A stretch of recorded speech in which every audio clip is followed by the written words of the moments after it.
Is my ex, 26M, using his depression as an excuse for his actions? Here is some context regarding our relationship. It is a bit lengthy, more of a word dump, really, but I appreciate your patience. I, 30 years old, female, met my ex, 26 years old, male, online in 2018 when I was 23 and he was 19. We began as friends and over time developed feelings for one another, but we were unsure whether to define it as a relationship due to the distance, as we lived on different continents. We connected well and had many shared interests. In 2019, I traveled to visit him in his country. He declined to meet me, claiming it was too far from his town and expressing a lack of confidence in himself. At that time, we also had some disagreements, so I rationalized that this might have been the reason. I decided to enjoy the trip independently instead. In retrospect, I should have recognized this as a warning sign. We continued to communicate and officially became a couple in 2020, still having never met face to face. Despite the distance, we chose to give it a chance because our feelings ran deep. We were each other's first relationship, and things were sweet initially.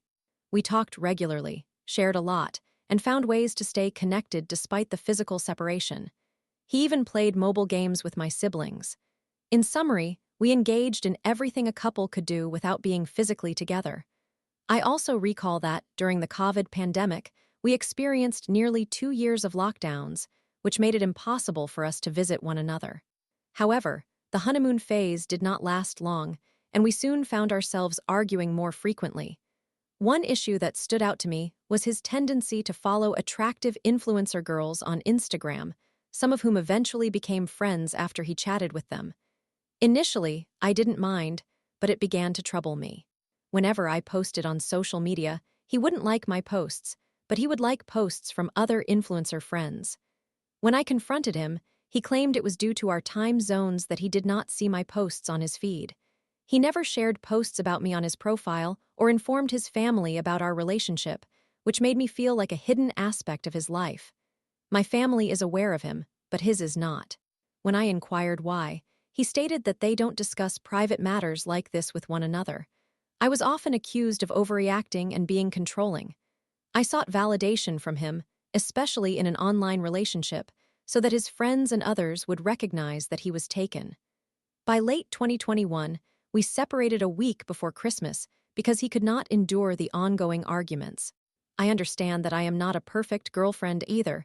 Perhaps I was too clingy or constantly pestering him about these issues. The biggest mistake was choosing to remain friends. I enjoyed having him in my life, still held strong feelings for him, and hoped we could resolve our issues someday. He even remarked, "Who knows what the future holds?" So I clung to that hope. We maintained daily communication. During this time, I observed that he was facing health issues, such as suddenly being unable to eat certain foods and mentioning that he had been depressed for a long period. In 2022, I casually referred him to someone's profile online, noting that she did similar work to his and suggesting he check out her work. They began talking, became friends, and eventually started dating at the beginning of 2023. This occurred shortly after we had discussed the possibility of him visiting my country or me going to his. I initially thought he still had feelings for me, but he entered a relationship with someone I had introduced him to online. I felt utterly betrayed.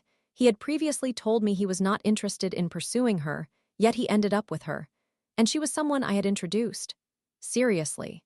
She was also from a different continent, farther away than I was. During that time, I opted to try a dating app.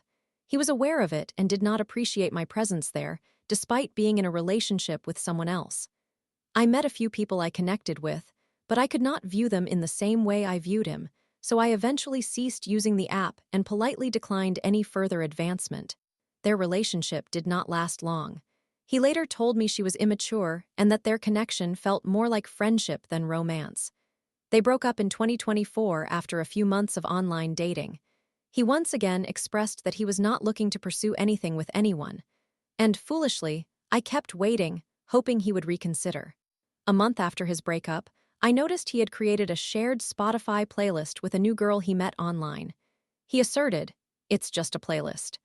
My instincts indicated something was amiss, even though he denied it and claimed she was the one pursuing him.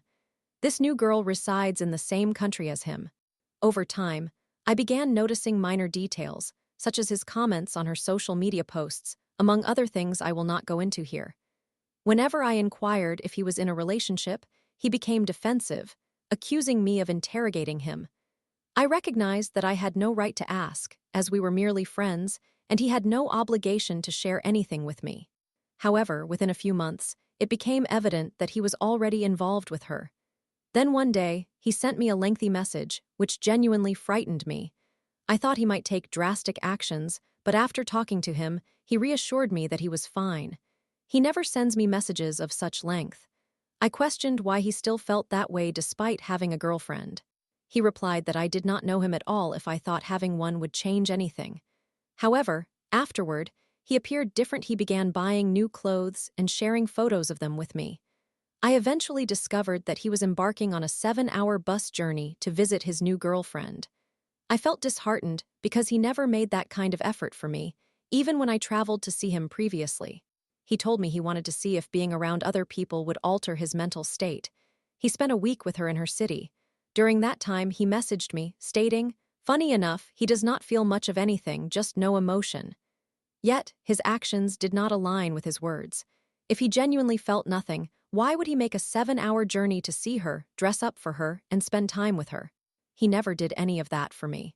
When I pointed this out, he became irritated and told me that I would not understand unless I experienced extreme derealization or dissociation, and then I would comprehend what it meant to not feel anything.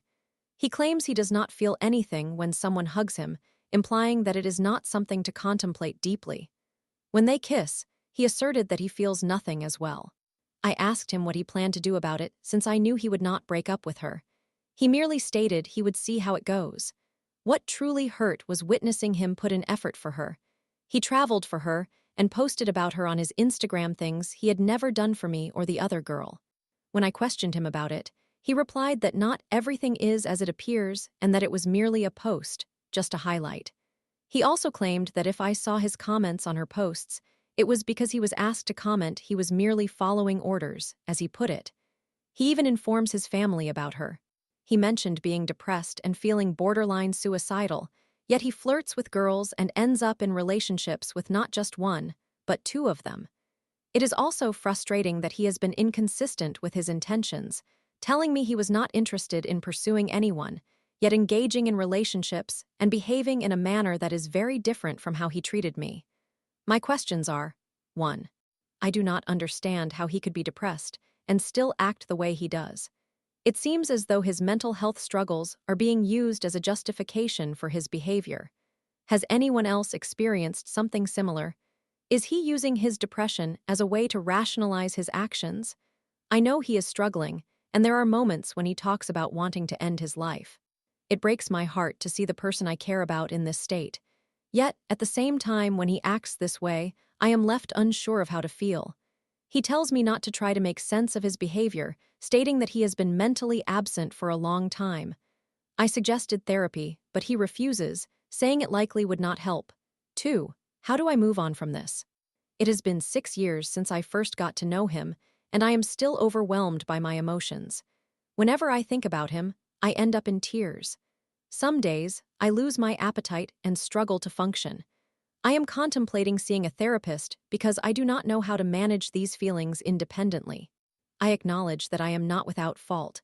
I realize I should have let go sooner when I first sensed he was not serious about meeting me, or when he told me he was not interested in pursuing anyone.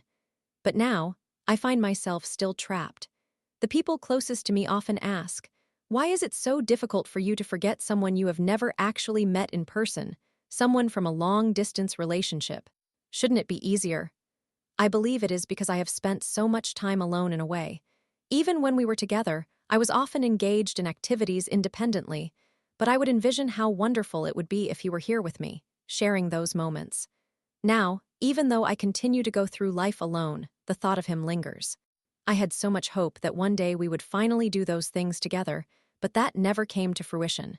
At one point, I even believed he was my soulmate. We shared such an inexplicable bond, almost as if we were telepathically in sync. I felt it so deeply at times, but perhaps I am simply being unrealistic. Perhaps I am in love with the ideal of him or the way he was at the beginning. It feels as though he is a changed person now, and even if he has changed for the better, it was not for me or because of me. I understand it is not worth clinging to him since he has already moved on, but it is difficult when his words contradict his actions. After almost daily communication for 6 years, we have been no contact for about a month now because I could not bear seeing him post about her, even though he insisted he felt nothing. I genuinely believe it is time for me to let go. During our last conversation, I asked him why he had not treated me better when we were together. He explained that he was 19 at the time, his brain was not fully developed, and that men do not mature until they reach 25-something he claims to apply to himself now. His final words to me were that I deserve to be happy with someone who is better for me, and he wished me the best. I cannot bring myself to wish him the same, but I miss him every day. My emotions are genuinely all over the place. Some days, I feel immense resentment towards how he treated me, while other days, I am filled with sorrow and longing due to all the unfulfilled promises and dreams we once shared. I devoted the best years of my youth to someone who could not even muster the smallest effort to show up for me. Now, with someone new, that girl is expressing the same sentiments I used to share, and he is agreeing with her. Sentiments he never seemed to acknowledge when it was me. At times, I wonder if he ever truly loved me because if he had, things would have been drastically different. If only he had taken a chance on me. I keep telling myself that I am the only one experiencing this pain, that I was replaced a long time ago. Losing my favorite person has devastated me in ways I never thought possible. Honestly, I do not even understand why I still love him, yet a part of me believes I always will. I know it is best to stop dwelling on the past or on what could have been, but it is so challenging. Summary. I, 30 years old, female, had a long-distance relationship with my ex, 26 years old, male, that began in 2018. We never met in person and faced constant trust issues, particularly with him following other girls online and failing to involve me in his life. We broke up in 2021 but stayed friends, leading to more emotional pain when he started dating someone else I had introduced him to online. I feel betrayed by his actions, especially since he puts in effort for new partners while dismissing my feelings. Now, after years of emotional highs and lows, I am struggling to let go, despite knowing he has moved on. I wonder whether he ever truly cared about me, and if his struggles with mental health are merely an excuse for his behavior. If you have read this far, thank you for taking the time to consider my thoughts. I would greatly appreciate any advice or answers to the questions I have shared. Story 2. My boyfriend, 25M, cheated on me while I, 25F, was going through my abortion. How do I deal with this? I have always been very cautious and taken extra measures to avoid pregnancy, but somehow I found myself pregnant after New Year's. We used a condom, and I took the emergency contraceptive pill as a backup, yet I still ended up pregnant. We have been in a relationship for several years. He still resides at home, while I live with my mother, and the cultures we come from have strict views on these matters. As a result, we had to face this situation on our own. I couldn't confide in my family or friends, and it felt like a nightmare. I never intended to be in this situation, especially since we are not married, both in college and working part-time, so having a baby is simply not feasible at this time. Thus, I had to undergo an abortion, and I have been crying every day since. I experienced severe pregnancy symptoms, felt awful for several weeks, and when I took a test that came back positive, I felt as though my world had collapsed. I wept on the bathroom floor all night, and the first thing in the morning, I called every clinic in my vicinity. I felt nauseous and drained around the clock. My days revolved around sleeping, crying, and vomiting. I attended my appointment, intending to manage everything at home. It was pure hell, intense pain, bleeding, and complications that required me to return for a second treatment. I ensured to go through all of this while my mother was at work, so I had to face everything alone. I just wanted to sleep through it all because it had become too painful, both physically and mentally. We live with our families, and he can't simply visit. He has never met my mother, and sneaking him into my home and risking discovery is something I won't consider, out of respect for my mother and our living situation. Normally, we see each other every day, as we live just a 7-minute car ride apart. My boyfriend has consistently expressed how he is trying his best to support me through this, feeling guilty and anxious about having gotten me pregnant, and he repeatedly apologizes. While I don't understand why he feels this way, I reassured him that it wasn't his fault. Every time I wake up, he seems upset that I haven't answered his calls or responded to text messages quickly enough, despite me informing him that I would be taking a nap, and I keep him updated continually. I've described my symptoms to him, explaining how exhausted and drained I feel and how negatively it affects me. He wants me to come outside and meet him, yet I have asked him multiple times for some space because I genuinely do not feel well. I just need time to rest at home and take it slow, as everything feels overwhelming right now, leaving me extremely anxious and terrified. All I have asked from him is to give me peace and tranquility as I seek a way to heal and recover at my own pace. He has repeatedly mentioned that he feels I'm not giving him enough attention during these past 2 weeks, believing that I am not allowing him to support me, asserting that there's no way I need that much sleep or could be so tired that I can't reply quickly, even after I have conveyed how utterly drained I feel. He has my location and can see that I haven't left my house for several days. My online status only updates when I respond to him. If I'm not interacting with him, I'm not even on my phone, as I barely have the energy to do anything other than cry. At one point, my iPhone location seemed to shift slightly while I was sleeping at around 2 a.m., and I awakened to 10 missed calls and messages from him accusing me of going outside without his knowledge at night, stating that I was lying and interrogating me about who I was with. I did everything I could to prove that I was in bed, and I truly did not have the strength to handle this. After 2 hours of explaining and trying to soothe him, he finally apologized, admitting he felt like he was losing his mind because he missed me and thought I was avoiding him. I did my best to clarify that this was not the case at all. I have witnessed this behavior from him before. When we had just begun dating, he made a massive issue out of the fact that I had 5 male friends from middle school following me on Instagram. I have 70 followers, the majority being female friends, with the rest consisting of my mother and other relatives. Out of those 70, only 5 are men with whom I do not engage regularly. 3 of them are married, and we have maintained our connections on Instagram since school, but he made a big deal out of it, claiming that I shouldn't have any male friends on social media whatsoever, leading me to remove them. He has gone through my phone multiple times, accusing me of being unfaithful, even though I have never looked at anyone else. I love him more than anything, which is why I allowed myself to endure this nonsense.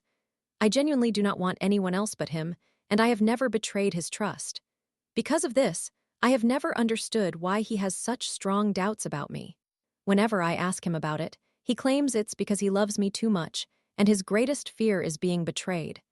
These jealous and controlling behaviors have resurfaced repeatedly, and we had a major argument in the past, after which he promised he would work on his trust issues. Although it has improved somewhat since then, it still lingers. I sincerely hope someone can empathize with my situation. I have never felt so exhausted, sad, defeated, or hopeless.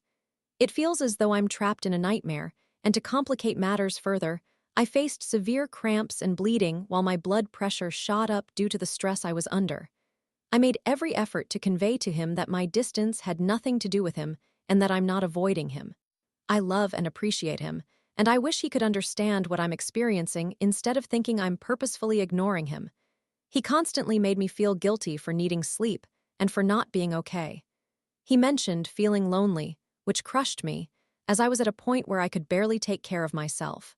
I reassured him multiple times that I'm simply going through a tough time and that I need space to navigate it. I truly wish he could be with me during this period, but being in his car through all of this is just not something I'm comfortable with. He suggested we stay at a hotel, but I desperately wanted to be at home in my own bed with everything I needed. Things seemed to improve finally this week, and today we met up to study together. While together, he received 2 notifications on his phone. This was the first time I was out since finding out I was pregnant on February 7th. I visited the clinic on February 10th, and my abortion occurred from the 10th to the 18th. I do feel somewhat better now. We both glanced at his phone, and I noticed that a girl on Snapchat had sent him 2 snaps. I simply asked who she was, as it was 8 a.m., and he has always made it clear that he would never betray my trust. He doesn't follow women on social media, which is why he frequently checks my phone to ensure I'm loyal to him. I have never had a problem with this, as I have nothing to hide. He became anxious and stated it was a coworker. I pressed him further, asking who it was, as he works in a factory where I have never seen any female employees, except for 2 seniors. I instantly sensed he was not being truthful and requested that he tell me the identity of this person, but he refused to show me his phone or tell me who she was. I inquired again, asking if she was a coworker or a friend. I explained that if nothing inappropriate was happening, I would not mind knowing who she was. He said it was an old classmate, insisting it was just a friendly exchange. His statements made me even more suspicious because he first called her a coworker, then a classmate. After a lengthy back and forth, he refused to let me see his phone, claiming, "I'll show you myself," and he eventually displayed her Snapchat profile. I asked him to scroll down to see when he added her, and it showed February 9th. One of her snaps said, "Good morning, thank you." I looked at him in disbelief and asked him to exit the chat. I noticed 3 more girls he had recently added, all on the same day 2 days after I tested positive and the night before my abortion, which he drove me to while he had been in contact with all of them during these weeks when I was at home, going through a nightmare. He apologized, insisting there was nothing romantic between them, but he felt lonely because I wasn't giving him attention. At that moment, I was on the brink of losing control. I simply responded, "So while I was at home." He immediately insisted that it was all innocent, just friendly chats, and he swore nothing inappropriate was happening. I want to believe him, but I am struggling. He refused to allow me to see their conversations, saying all he had sent was hearts, good mornings, and good nights. I didn't say anything more and just left. I am now at home, literally shaking. I can't even cry from the shock I'm in. I don't know how to handle this. He keeps calling and texting, and I don't want to react impulsively. It keeps haunting me that when I was at my lowest, he was doing everything except being there for me. He was stressing me out, arguing, and causing drama when all I wanted was for him to remain calm, and he made me feel guilty for my state. Now I find out he has been adding and chatting with other girls all this time. I just don't know anymore. Story 3. I begged my stepdad for dance night. At a friend's house, I was charged by their dogs, fell, dislocated my shoulder, and it haunted me. Before I begin, I want to share that this accounts for a traumatic experience I endured, which continues to affect me. Nonetheless, I have had considerable time to come to terms with it all. Still, I often feel responsible for what transpired, despite the fact that the court ruling favored me. In October 2010, I was 12 years old and eagerly anticipating a school dance scheduled for that evening. I pleaded with my stepfather to allow me to attend, and he eventually relented, stating that if I tidied my room and secured a ride, I could go. My middle school typically rented a venue for dances, and I always looked forward to them because they featured enjoyable games, plenty of snacks, and contemporary music. I quickly cleaned my room and went to my friend's house, which was just down the street, to ask if her parents could drive us to the dance. We had been friends for a long time and spent nearly every day together, making my visit their part of my usual routine. Their property had a large fence at the entrance of the driveway that opened, and I walked through that to reach their side door, located at the top of a few concrete steps. Although they had a front door, I always used the side entrance when visiting her, and no one had ever directed me otherwise. They owned 3 medium to large dogs, all intact males. One was a bulldog, and the other 2 were black Labrador mixes.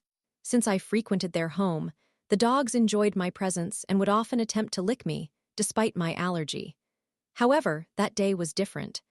Unbeknownst to me, the dogs had been fighting and displaying aggression towards one another prior to my arrival, likely over territory or similar issues. As I approached, I noticed them through the side window and waved at them affectionately, waiting for my friend to come down to greet me. Once she opened the door, chaos erupted. The dogs barreled out of the house, one dashed straight into the backyard, another weaved between my legs, and the last one jumped up at me, scratching my face with his untrimmed claws.